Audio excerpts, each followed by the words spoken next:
अक्सर मुझसे लोग ओपीडी पे ये पूछते हैं हमारे डे टू डे प्रैक्टिस में कि क्यों एक पर्टिकुलर टाइप ऑफ ट्रीटमेंट उनको दिया जा रहा है और दूसरे कैंसर पेशेंट को दूसरे किस्म की ट्रीटमेंट दी जा रही है। मतलब कि सपोज़ अगर किसी पेशेंट को हम कीमोथेरेपी और रेडियोथेरेपी दोनों प्रिस्क्राइब करते हैं और उनके साथ वाले पेशेंट को या ऐसा जो कि उनके नोन पेशेंट हैं कैंसर के, उनको कोई और ट्रीटमेंट हो रही है जैसे कि सर्जरी और कीमोथेरेपी या सिर्फ कीमोथेरेपी, तो वो बोलते हैं भाई ऐसा क्यों है, दोनों को तो सेम ही बीमारी है, एक ही बीमारी है, that is cancer. Why is it being treated differently? ऐसा क्यों है कि आप एक ही बीमारी को अलग अलग तरह से ट्रीट कर रहे हो?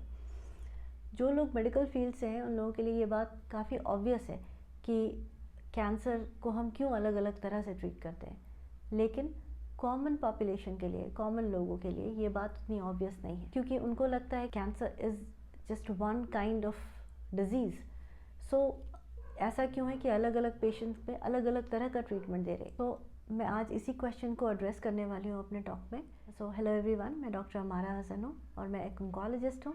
और आज का हमारा क्वेश्चन है why different treatment in different cancers. तो जैसा मैंने कहा, डिफरेंट कैंसर्स, ये की पॉइंट है इसका। क्या ट्रीटमेंट हम किसी पेशेंट को देते हैं ये डिटरमाइन करता है दो फैक्टर, दो इम्पॉर्टेंट फैक्टर, एक ट्यूमर फैक्टर और दूसरा पेशेंट फैक्टर।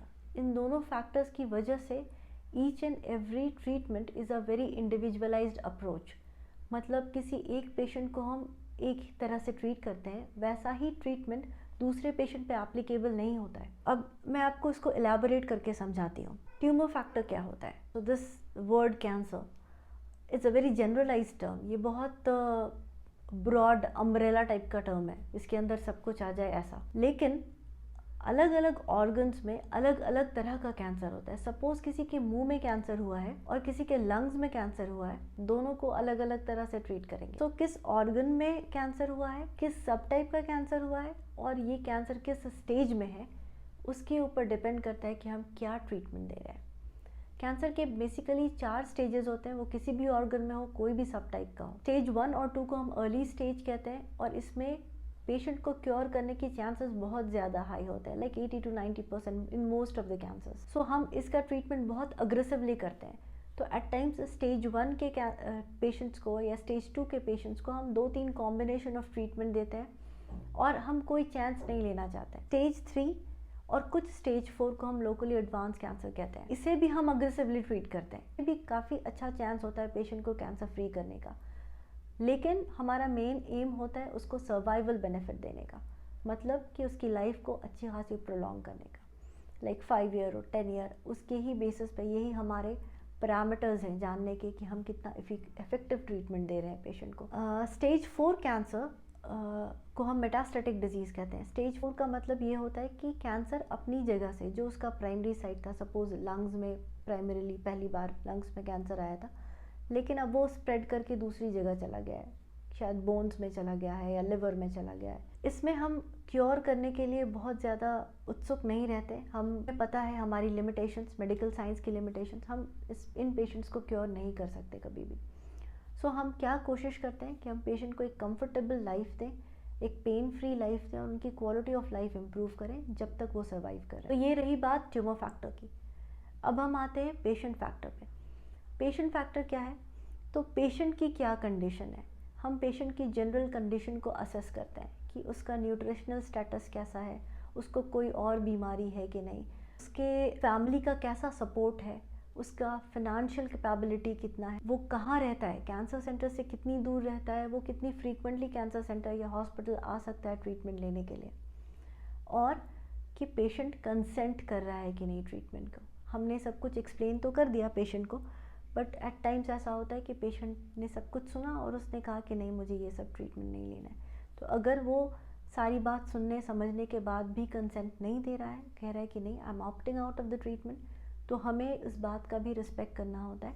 और जिस ट्रीटमेंट को, सपोज़ हमने उसको सजेस्ट किया कि आपको कीमोथेरेपी लेना चाहिए, उसके बाद आपकी सर्जरी होगी, उसके बाद हम आपको रेडिएशन देंगे, और पेशेंट ने कहा कि नहीं, मुझे बस कीमोथेरेपी दे दो, मुझे और कोई ट्रीटमेंट नहीं लेनी है, तो हमें उसके डिसीजन को रिस्पेक्ट करना है और हमें बाकी सब ट्रीटमेंट को विथहोल्ड करना है और जो पेशेंट कहता है उसके हिसाब से ट्रीटमेंट करना है।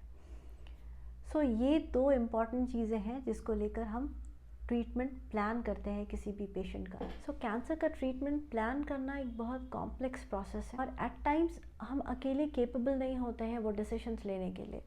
कुछ एक कैंसर जो होते हैं वो काफ़ी रेयर होते हैं जिसके लिए कोई इंटरनेशनल गाइडलाइन या प्रोटोकॉल नहीं है हमारे पास कि हम उनको किस तरह से अप्रोच करें, हम उनको कैसे ट्रीट करें। या फिर एट टाइम्स ऐसा होता है कि पेशेंट के बारे में पता नहीं होता किसी जनरल सर्जन को कि उसे कैंसर है और उसने उसकी सर्जरी कर दी होती है।